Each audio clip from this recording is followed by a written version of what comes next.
to this episode of Beer to Whiskey. I'm Russ Heaps, and today we're coming to you not from the Beer to Whiskey studios high atop Barley's Tap Room, but we are coming from the satellite studios here at the Borough on Augusta Street in downtown Greenville. Well, we're not in downtown Greenville, but we're kind of out in the suburbia part of Greenville. Yes, Greenville does have a suburbia part. And that's mostly because... Coming to you from the burbs. Come to you from the old five. That's mostly because Josh Beebe, who owns both Barley's and the Borough, couldn't come to Barley's today, so we came to the Borough. Josh, happy to have you with us. Thanks for having me. This is an episode of Big John and Five, and it's where I get my good buddy down there on the end, Big John Richards, to call up a beer, and we sniff it and we sip it. We kibitz about it. We kibitz about it. We talk about the brewery. We talk a little bit about brewing sometimes, and we drink a lot of beer. So what can I tell you, John? What are we doing here? It's the kibitzing. The kibitzing. Yeah. So this is a high wire beer, which they're starting to get a bigger footprint now. They're also out of Asheville, North Carolina, but one of my favorite breweries up there. I concur. I have not had this one yet. This is neat. It's one of their 10W-40 series, Mexican hot chocolate stout, and they've got cinnamon, vanilla, lactose, two kinds of Reaper peppers in there. And I think we've done a 1040 done at least before. one of the versions of 10W-40 before, and I don't remember offhand which one it was, but here's another one. Here's another one. So, so this one should be really fun. It's 8%. So, it's going to get your attention, but it's not so much that you can't speak fall off when the you're balcony. Yeah, right. Don't fall off the balcony. Nobody wants that. So, I'm interested to get right into this. This is one of those mole stouts that's kind of a style that's taken over, and I'm interested to see what Highwire can do with it. And I'm very interested. I haven't tasted this one either yet this year. And for me, Highwire, their Better Nails Brown Ale has become a very big staple. It's become a staple brown ale on the wall at Barley's. People love it. It's a fantastic thing. These kids know what they're doing up there. Oh, yeah. It's a really cool brewery. First time I went in there, it was the original tiny little garage brewery. Yeah, it's so cool. With a Super Nintendo in the corner. Yeah, right. Exactly. And it's just really caught your attention. And then I drank the beer and I went, oh boy, these beers are fantastic. So it's a nice little pleasant surprise. And then recently, well, not super recently, but 5-6 years ago, they dropped like 3 or 4 mil and built an actual large-scale production brewery. Yep. And last time I talked with the owner, they were working on doing satellite breweries around the southeast. So they've got big vision. They've got great ideas. Did somebody buy them? Not Highwire. Not Highwire. Somebody bought some other breweries up there. Sorry, I should. That W one. But anyway, these guys, local Asheville guys, just doing a great job and doing it right. So I'm excited. Yeah, that was my first experience. Was the first 6 weeks they were open. I just stumbled in, and the brown ale, the Better Nails was the first thing that caught my attention. If we're in Asheville, it's probably because we're going to breweries and touring. And I remember that day we toured, 5 or 6 breweries. Typically, we try and stop by. And I would say, Highwire was probably the star of the show for me. Yep. Cool marketing too. I bought a T-shirt. Oh yeah. I bought us a T-shirt. Yeah. Well, let's give this a shot. Let's kibitz, shall we? Yeah, here we go. Maybe are we finishing kibitzing? No, I think so. I don't even know what kibitzing is. I don't either. It's just a funny I just thing know to we say. do it at some point.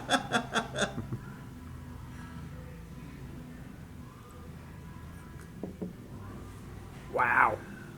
Ooh, that's big. That's big.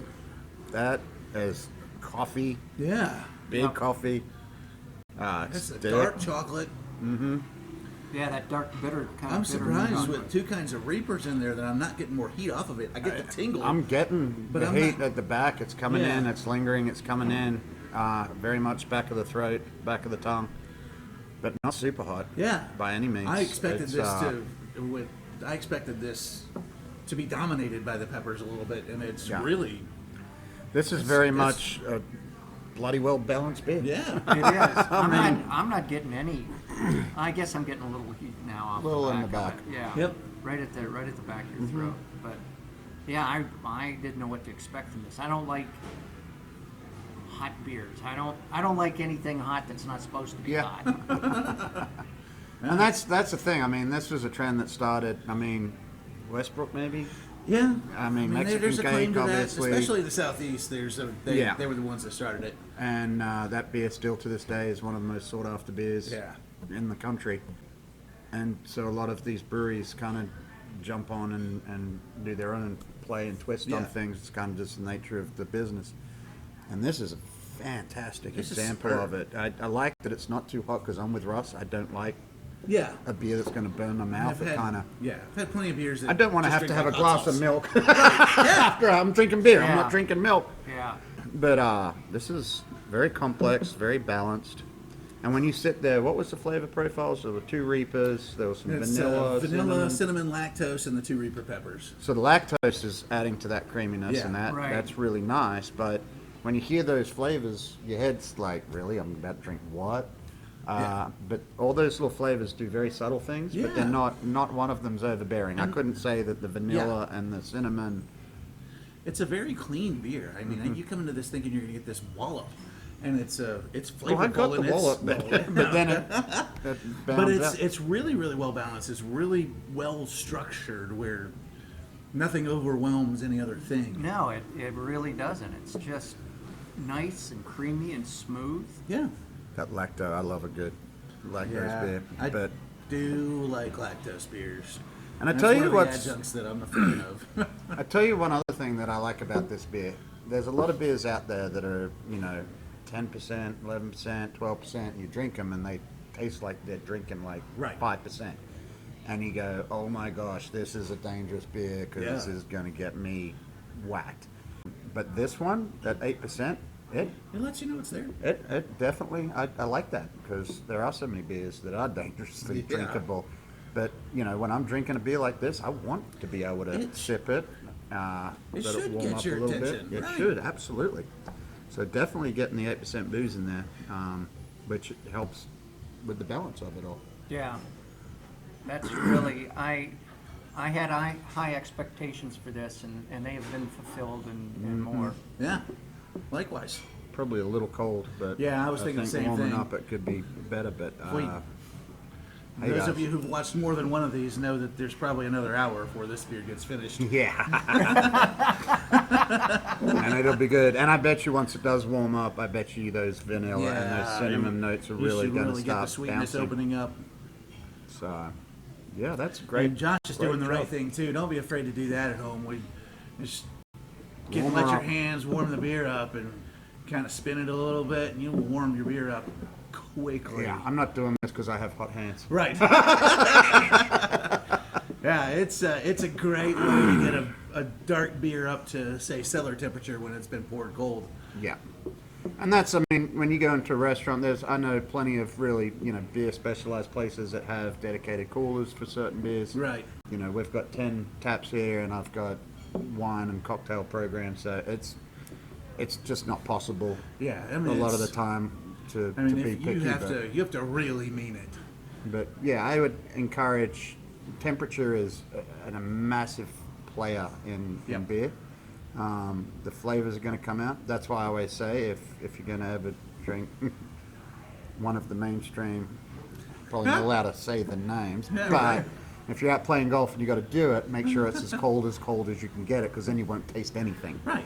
But a beer important like to- this, you want it's that important. you want it to numb your tongue on Yeah. the way past. Yeah, and then you don't have to taste how Right. dreadful it is. Right. But something like this, because it is cold, we are losing a lot of those flavors. Yeah. So yeah, definitely understand. And that's the same What you're principle doing. we used to talk about that at Barley's when I worked for you, that with you, for you. Anyway, whatever. That we would say, Russell edit that part out. You know what? If it makes you feel better, you worked with me. Yeah. Anyway, That was one Wait, of our you favorite worked? things. No, I'm just glad I got you to admit that part. That was one of our favorite comparisons. Was when you take your food out of your leftovers out of the refrigerator, you heat them up because they taste better. They taste more when they're warmed up. and all those flavors are muted when they're cold. That's the same principle you're dealing with by letting this beer get a little closer to room temperature. Yeah, definitely. And again, I mean, what we're trying to do, we've been doing this for 20 years. It's just educating and just letting people know the little tricks. But yeah, there's certain beers you want to taste a little warmer. It's kind of like wine. Yeah. You want your white wine cold, you want your red wine slightly chilled or at room temp. Yep. All right. I'm out of things. I am too. I'm I good didn't with have a it. whole lot to begin with. Cheers and cheers, and that's a beautiful beer. Indeed. We'll see you next time. Thanks for joining us. Absolutely.